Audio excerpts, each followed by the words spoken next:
Seja muito bem-vindo à aula de História do professor Dalton. E aí, vamos aprender juntos?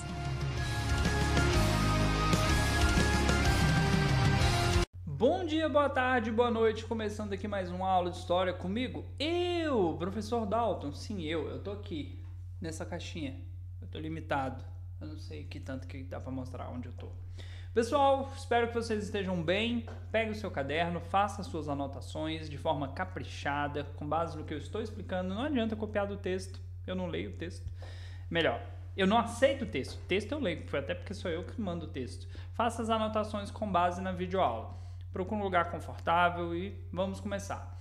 Nós vamos estudar nessa semana que você está assistindo essa aula e na próxima, o período joanino e o processo de independência do Brasil. Por que a gente vai estudar em duas partes? Primeiro eu vou falar de todo o processo até a chegada do momento onde vai começar de fato o processo de independência, a guerra de independência, e na outra semana eu falo especificamente sobre o processo de independência do Brasil, a guerra em si. Beleza? Primeira coisa que a gente tem que entender, o que era o Brasil? O Brasil foi de 1500 até 1822 colônia de Portugal. Vocês estudaram no ano passado sobre o processo das grandes navegações. As grandes navegações foram empreitadas aí pelos europeus na busca das especiarias. E numa dessas viagens, Pedro Álvares Cabral acabou aportando na América, mais especificamente na região do Brasil. Essas terras foram então denominadas pertencentes a Portugal e a partir desse momento começou o processo aí de colonização. Beleza? O Brasil não era a única colônia de Portugal, isso aí a gente tem que ter consciência. Portugal tinha outras colônias na África. Porém, o Brasil era a colônia mais lucrativa, sempre foi a colônia mais lucrativa. Portugal sempre teve um olhar muito importante sobre o Brasil. Porém, não era de interesse da família real portuguesa de morar no Brasil, até porque é o Brasil, gente. Ele é o rei, são os governantes de Portugal. Eles vão ficar em Portugal. Só que o que vai acontecer? Como nós já estudamos, houve o processo da Revolução Francesa, onde a população colocou em xeque o poder da monarquia. Se o rei, a rainha, e seja lá quem for esse governante, tinha de fato todo esse poder sobre a população. Consequentemente, por conta da Revolução Francesa, muitas coisas mudaram. Entre elas, nós tivemos destaque aí para a ascensão ao poder de Napoleão Bonaparte. 1799, Napoleão, general aí do exército francês, vai ganhar um destaque a mais e ele vai se tornar, acho que em 1804, se eu não tenho engano agora da data, acho que ele vai se tornar um imperador da França. E Napoleão Bonaparte vai começar um processo de perseguição às monarquias dentro da Europa. Quem não se aliava a ele acabava se tornando seu inimigo e, consequentemente, os monarcas que foram capturados pelo exército francês perderam a cabeça, eles foram decapitados. Eu estou tentando ajeitar a cadeira, eu estou incomodado aqui, desculpa. Tá, é assim mesmo. O que vai acontecer? O único país que, de fato, a França não vai conseguir combater de frente a frente vai ser a Inglaterra, porque, como eu já expliquei para vocês, a Inglaterra está numa ilha, a França está no continente. Então, para enfraquecer a Inglaterra, a França vai propor o chamado bloqueio continental. O que é a ideia do bloqueio continental? Imagine que aqui você tem a ilha e aqui você tem o continente. Para evitar que as coisas do continente cheguem até a ilha, ele vai propor esse bloqueio. Quem furar o bloqueio está se colocando ao lado da Inglaterra, ao lado da Inglaterra, que é inimiga da França. Onde que eu quero chegar com tudo isso? Você fala, professor, mas a gente não estava falando do Brasil? Vamos chegar lá. Portugal era um país que tinha alianças econômicas, políticas com a Inglaterra. E Portugal também não queria arrumar problema com a França. Então, durante um período, Portugal ficou naquela, não, nós estamos do lado da França, Napoleão, é óbvio, a gente é brother. E do outro ele ficava assim com a Inglaterra, não, que isso, gente, nós somos seus amigos, a gente não vai deixar de comprar nem de vender para vocês, nós somos parceiros. Só que vai chegar num momento que isso vai se tornar insustentável, porque Napoleão vai perceber que Portugal não tinha aderido ao processo aí do bloqueio continental. Qual vai ser a decisão de Napoleão? Invadir Portugal.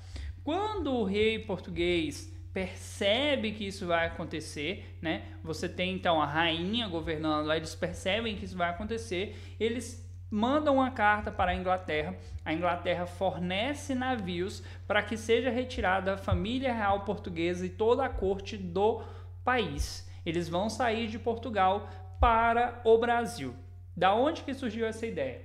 Já se tinha um plano, uma ideia, assim, se muito acontecesse algo imprevisível, que foi o que aconteceu, de sair de Portugal e ir para a colônia que era a mais vantajosa financeiramente, que era o Brasil. Então, eles vão pegar esses navios ingleses, porque Portugal não tinha navio suficiente para isso, vão colocar toda a corte dentro desse navio e vão levar para o Brasil. Essa fuga das tropas napoleônicas, ela foi quase que de um dia para o outro. Sim, quase que de um dia para outro. A ponto de que conta a história que quando esses navios estavam zarpando, dava já para se ouvir a chegada das tropas francesas em Portugal.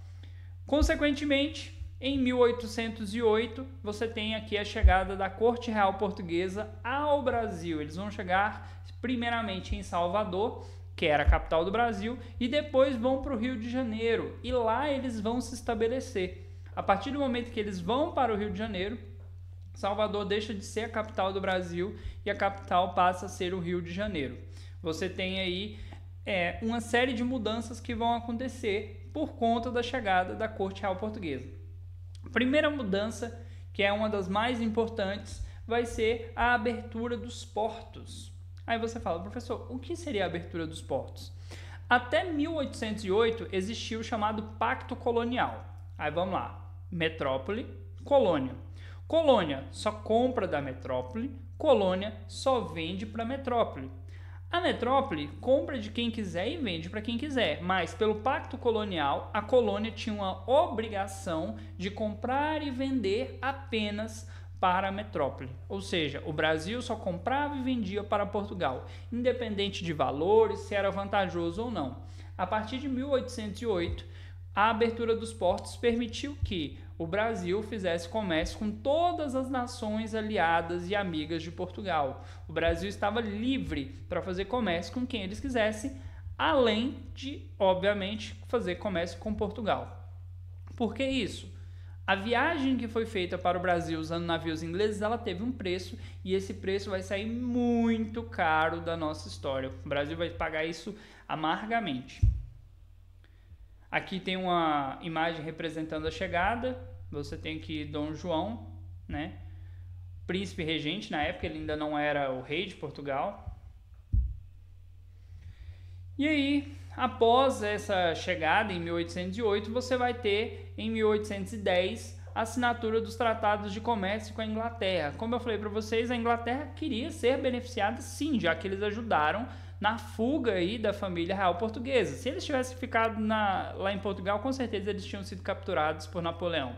Apesar que Portugal lutou contra os franceses, não foram tomados e tudo mais, mas era uma grande chance deles terem sido capturados.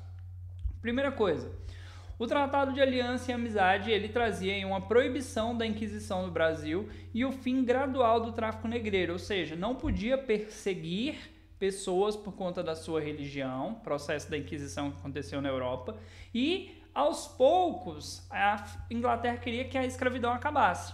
Aí você fala, por que, professor? A Inglaterra foi um dos maiores traficantes de escravos da história, foi um dos maiores que teve.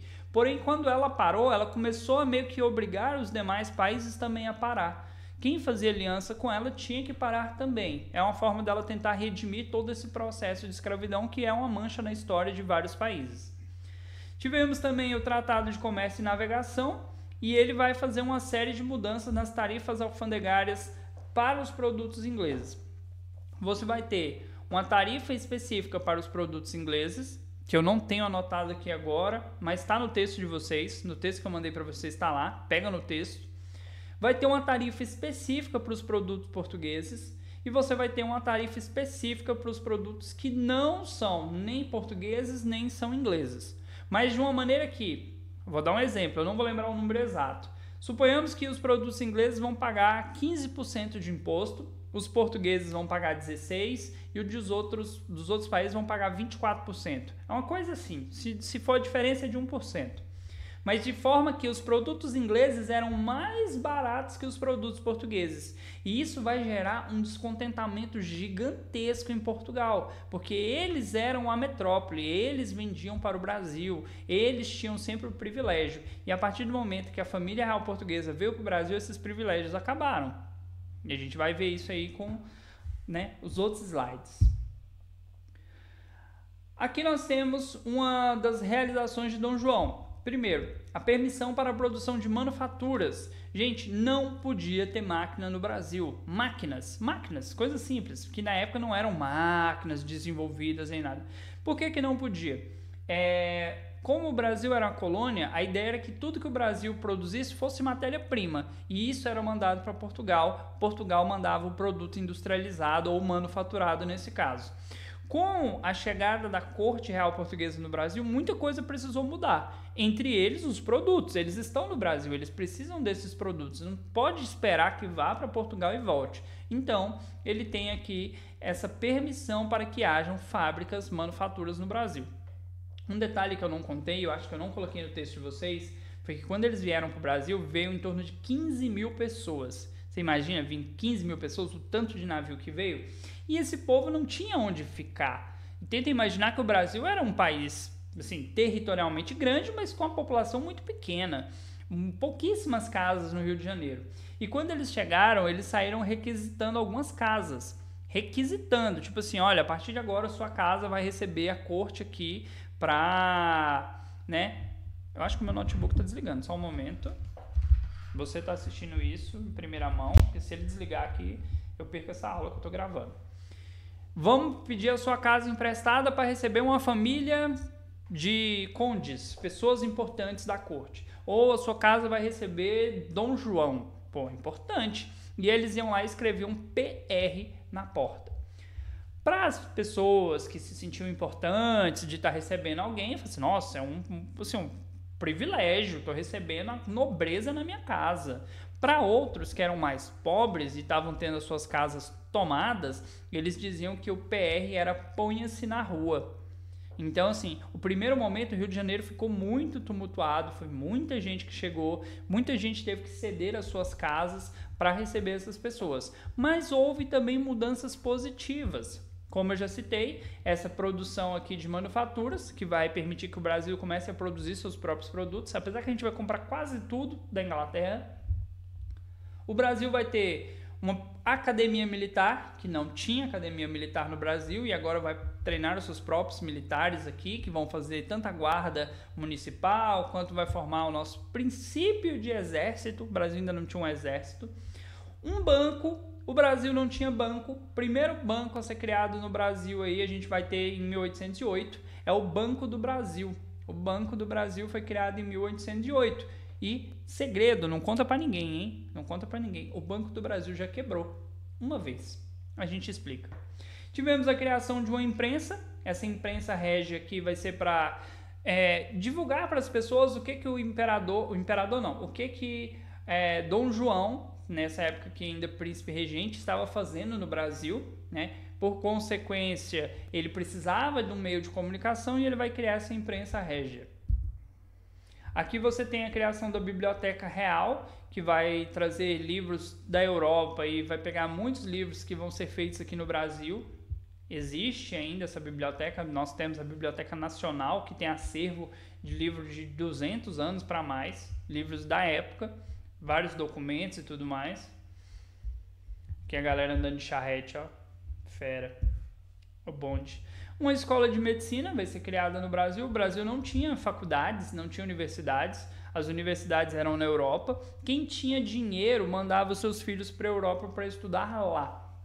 Então era normal que assim sempre tivesse um filho que estudava direito, um filho que estudava teologia, um ia cuidar da fazenda, que ia ficar responsável. Então assim, era costume mandar o filho para a Europa, ele estudava lá um tempo e depois voltava para o Brasil para cuidar dos bens que pertenciam à família. Aqui você tem um hospital Real Militar, uma foto bem antiga. O Real Teatro de São João, né? Teatro que vai ser construído, até porque a corte está no Brasil. O Brasil agora é chique, gente. A família real está no Brasil. O Brasil vai precisar evoluir. Então, muita coisa vai mudar. A forma do povo se vestir, do povo falar, as festas. Com a chegada da corte, tudo vai mudar. O Brasil vai ficar muito mais agitado. Precisa de um teatro.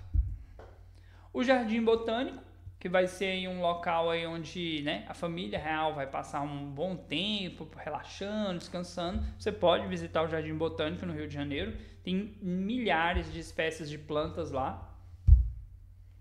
Aqui uma outra foto. Outra foto do Jardim Botânico eu não fui. Já fui ao Rio de Janeiro 2 vezes e não fui no Jardim Botânico. Tô devendo. E aqui a gente vai ter algumas consequências, né, do que vai mudar no Brasil, principalmente no Rio de Janeiro, com a chegada da corte. Primeiro, os costumes importados da Europa. Era comum naquela época imitar os franceses, então tudo que o Brasil fazia, eles copiavam dos franceses. As roupas, as festas, o modo de falar. Então, assim, esses costumes foram trazidos para o Brasil. Tanto que o Brasil comprava muita coisa que vinha da Inglaterra, que vinha da Europa, né, propriamente dito, para mostrar que eles tinham poder, para ostentar. E aí tem essa alta do custo de vida, porque chegou muita gente, não tinha-se tanto matéria-prima ali para fornecer produtos para essas pessoas, então o custo de vida vai mudar. Simplesmente o Rio de Janeiro, que era um lugarzinho normal, simples, uma cidade pequena, vai começar a ter um prestígio muito grande. Isso faz com que morar no Rio de Janeiro se torne mais caro. Você vai ter esse crescimento populacional, um processo aí de urbanização, muitas casas sendo construídas, estradas sendo feitas, muitos prédios novos, porque a cidade simplesmente aumentou de um dia para o outro. Você consegue imaginar, você está numa cidadezinha que tem lá poucas mil pessoas e de um dia para o outro chega mais de 10 mil pessoas. É muita gente. E essas pessoas precisam morar, precisam comer, precisam se vestir, precisam de tudo. Muita coisa mudou. Tem um outro segredo, essa aula está cheia de segredos. Falava-se que Dom João, ele era muito esfomeado, ele comia muito. E aí ele tinha mania de esconder comida dentro da roupa dele e tudo mais. E por conta disso, o preço de galinha, que é uma coisa normal, aumentou muito, porque eles pegavam a maior parte dessas galinhas que tinham ali e levavam para a corte, que era para o rei poder comer. Então, você tem até uma coisinha, parece boba, mas que acaba mostrando aí quem eram essas pessoas.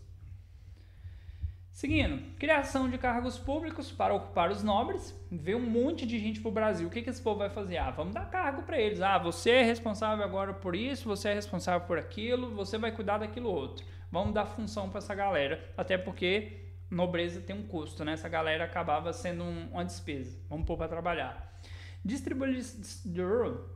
Supletivo. Seguindo, distribuição de títulos nobiliárquicos, ou seja, pessoas que moravam no Brasil, que já tinham um certo, né, nome, um certo prestígio, vão ganhar títulos. Não eram pessoas de famílias importantes, famílias nobres, mas agora elas vão ganhar título, vão se tornar alguém importante. Um apoio dos proprietários rurais locais, essas pessoas gostaram com a vinda, né, da corte para o Brasil, eles foram beneficiados porque agora eles podem vender para outros países, então os seus produtos valorizaram. Aumento de impostos para financiar despesas da corte. Aqui tem um problema.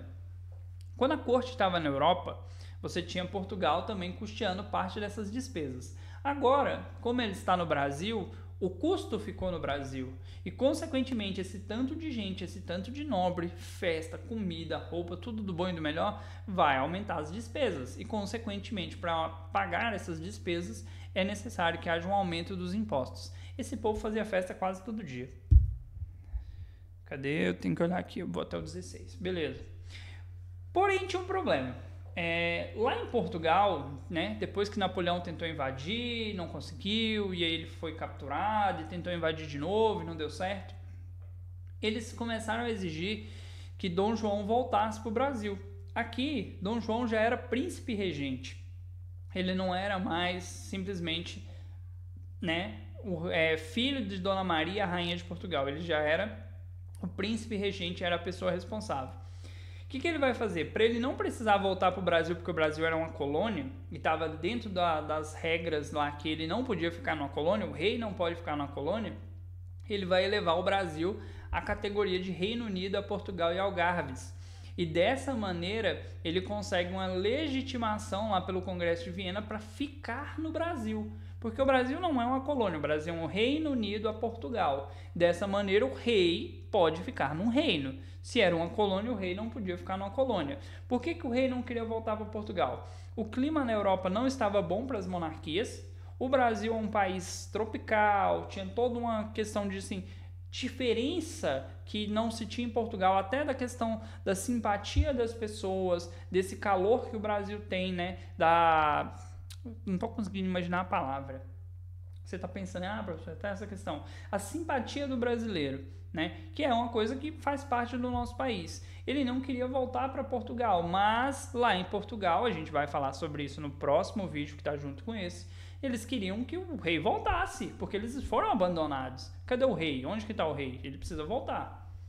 Em 1816, a gente vai ter uma missão artística, né? Vinda lá da França, lá, que vai ser o Debré, que vai fazer uma série de quadros e pinturas representando o Brasil, mostrando a nobreza, os escravos, como que era o país. E isso aqui vai ser importante porque vai ser a imagem do Brasil para o mundo. Não é só para a gente, é para o mundo. O que é o Brasil?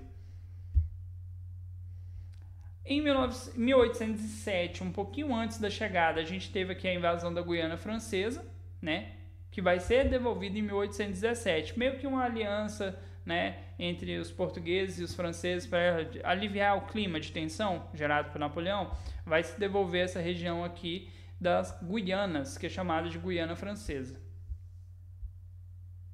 E em 1816 a gente vai ter a anexação da província Cisplatina. Essa região aqui, ó, abaixo do Rio Grande do Sul, ela vai ser anexada aí e vai se tornar independente em 1828, lá com a Guerra de Cisplatina, que já vai ser no governo de Dom Pedro I, a gente vai falar mais pra frente sobre ela. Então, teve uma série de coisas que aconteceram no Brasil antes da independência. E a gente vai falar no próximo vídeo especificamente sobre a Revolução Liberal do Porto. Beleza? Até daqui a pouco, assista o próximo vídeo, faça suas anotações e vamos entender um pouquinho mais de tudo isso que é o Brasil.